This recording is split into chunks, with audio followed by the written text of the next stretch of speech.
Good morning friends. આજે આપણે જોઈશું સ્વાધ્યાય 2.1ના ક્વેશ્ચન્સ. તો જો ફ્રેન્ડ્સ, આજે આપણે નવું ચેપ્ટર સ્ટાર્ટ કર્યું છે ને, એમાં મેં સૌથી પહેલાં બેઝિક ઇન્ટ્રોડક્શનની વિડીયો બનાવી છે.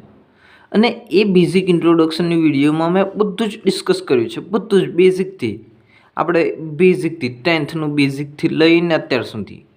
અને એની અંદર બધા ફોર્મ્યુલા પણ ડિસ્કસ કર્યા છે મેં. આ ચેપ્ટરમાં આપણે કયા કયા યુઝ થાય છે. ઓકે ફ્રેન્ડ્સ, તો પ્લીઝ તમે એકવાર જોઈ લેજો.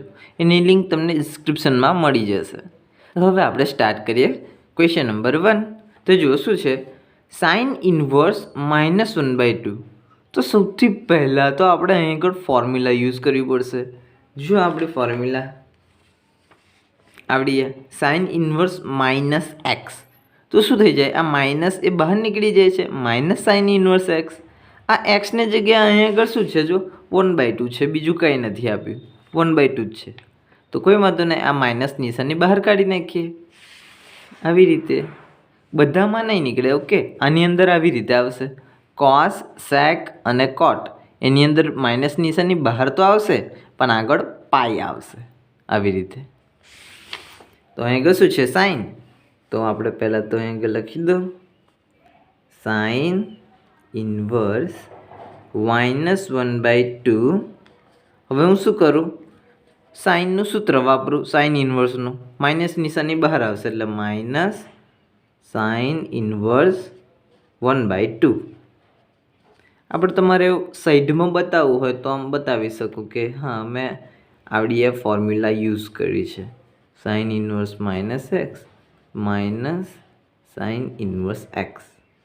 આપણી એ ફોર્મ્યુલા મેં અહીં આગળ યુઝ કરી છે એવું બતાવી શકો. હવે આપણે શું કરીએ, જુઓ, માઇનસ એવા ને એવા, સાઇન ઇન્વર્સ એવા ને એવા, સાઇન ઇન્વર્સ એવા ને એવા.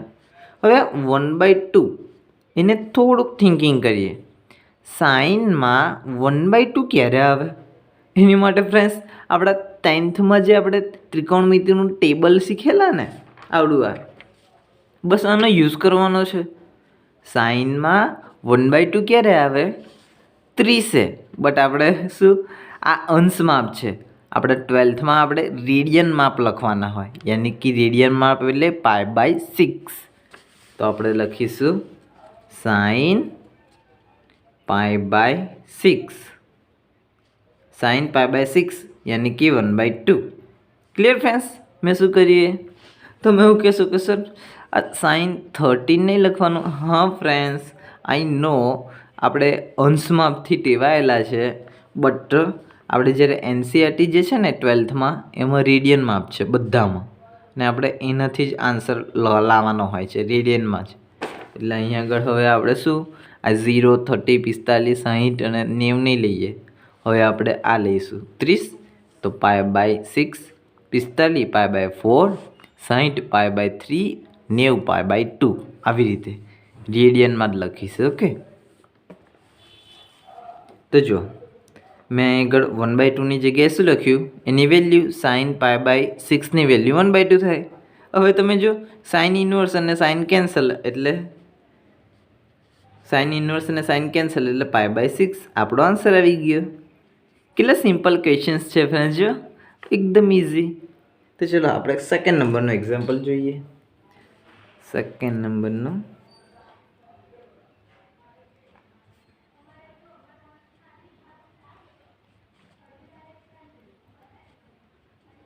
તો જુઓ, સેકન્ડ નંબરના ક્વેશ્ચનમાં આપણને કહ્યું છે કોસ ઇન્વર્સ √3/2.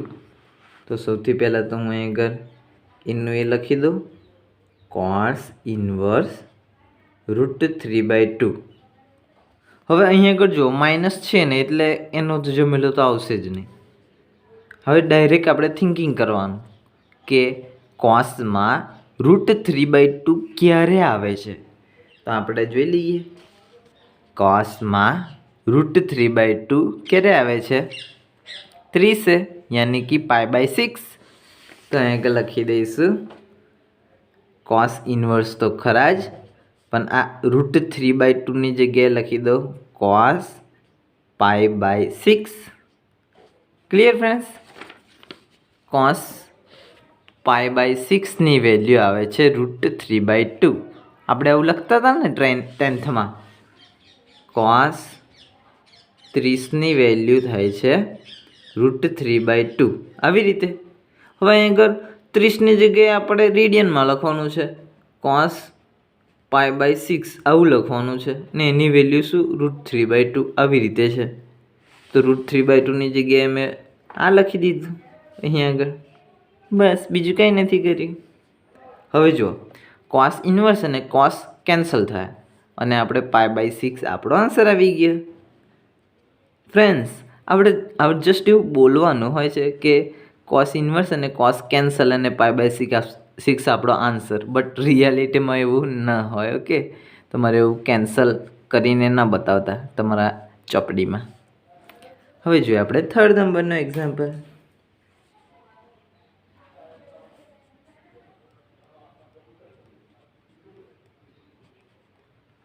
થર્ડ નંબરનો શું છે જુઓ, કોસેક ઇન્વર્સ 2. આમાં પણ friends same as it is છે, કોસેક ઇન્વર્સ 2. પહેલાં તો જુઓ અહીં આગળ માઇનસ નિશાની છે ને એટલે આપણે ફોર્મ્યુલા તો યુઝ નહીં કરીએ છે જ નહીં. એટલે કોસેક્સમાં હવે 2 ક્યારે આવે છે, 2 ક્યારે આવે છે તો એની આપણે ફોર્મ્યુલા ઉપરથી જોઈ લઈએ, ટેબલ ઉપરથી.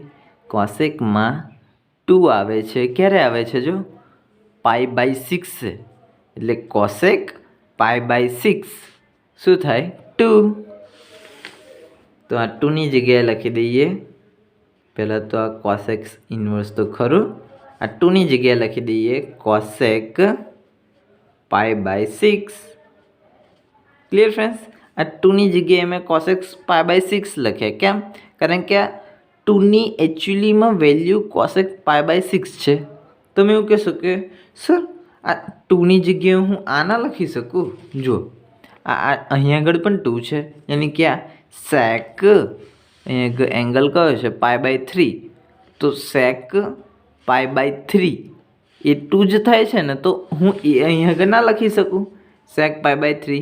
ના ફ્રેન્ડ્સ, આપણે અહીં કહીશું કોસેક ઇન્વર્સ અને કોસેક એ બંને કેન્સલ થઈ ને આપણો આન્સર આવી જાય છે. એટલા માટે અહીં કોસેકમાં લખવાનું. ખબર પડી? આપણે સેકમાં લખીશું તો સેક અને કોસેક ઇન્વર્સ થોડી કપાઈ જાય, ના કપાય. એટલે આ બંને આમ કપાઈ જાય અને π/6 આપણો આન્સર આવી ગયો. હવે જોઈએ આપણે 4th નંબરનો એક્ઝામ્પલ. 4th શું કહે છે, tan ઇન્વર્સ -√3. હવે જુઓ tan ઇન્વર્સ -√3 છે. પહેલાં તો હું આ લખી કાઢું tan ઇન્વર્સ -√3. હવે જુઓ tan છે ઇન્વર્સ છે, આગળ માઇનસ છે, જુઓ -√3 છે, તો અહીં આગળ આપણે ફોર્મ્યુલાનો યુઝ કરીશું. આપણી ફોર્મ્યુલા શું કહે છે, જો tan ઇન્વર્સ -x હોય તો માઇનસ એ બહાર નીકળી જાય છે, -tan ઇન્વર્સ x આવું થઈ જાય છે. તો પહેલાં તો આપણે ફોર્મ્યુલા યુઝ કરીએ, આ માઇનસને બહાર કાઢી નાખીએ, -tan inverse √3.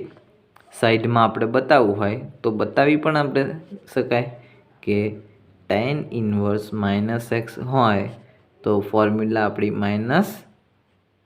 -tan inverse x, minus નિશાની બહાર આવી જાય છે. આવી રીતે આ tan છે. Okay friends, TAN. હવે જુઓ tan ઇન્વર્સ √3 આપણે જે કરતા આવ્યા ને એવું જ ટેનમાં √3 ક્યારે આવશે જોઈ લો. ટેનમાં √3 π/3 આવે છે, તો tan π/3ની વેલ્યુ √3. અહીં લખી દઈશું tan ઇન્વર્સ તો ખરા, √3 ક્યારે આવે છે તો tan π/3 √3 ટેનમાં π/3 આવે છે, તો tan π/3ની વેલ્યુ √3. હવે tan ઇન્વર્સ અને tan કટ થઈ જશે એટલે -π/3 આપણો આન્સર આવી ગયો.